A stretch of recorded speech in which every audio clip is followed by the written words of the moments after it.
снежната планина. Тук овцете живеят в хармония. А кучето, родено да ги пази... Виждате! Ето идва! Пред тебе! Да, видя ли това? Предпочита рок-н-рол. I like it loud.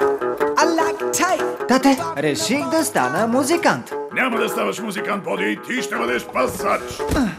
Свиквай с това! Но небето му праща знак.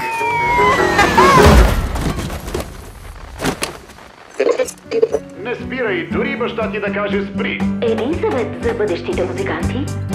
И мечтата започва да се сбъдва. Боди, не си ти. Той търси свое призвание. Какво е това? Върви в града.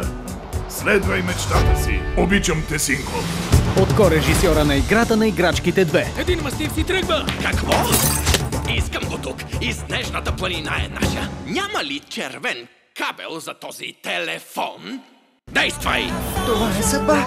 Господин Скетъргуд дойде тук и откри група, която си търси китарист. Иди го поздрави. Питай го дали дава уроци. Добре, аз съм... Ама че хахо. Следва и мечтата си. А бях сигурен, че са те. Ще си намериш група, но не става веднага. Господин Скетъргуд каза да не спирам. Нищо няма да ме... О, не. Открий силата си.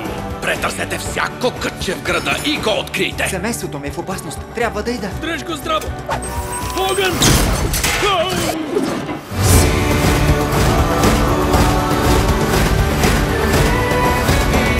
Ето го отговора на живота ми.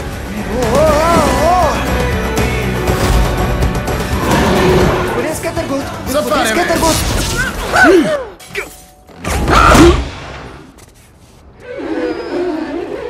Напълно съм вцепенен, Ози, освен устата. Устата и един пръст. Рок Дог. В кината от 3 март.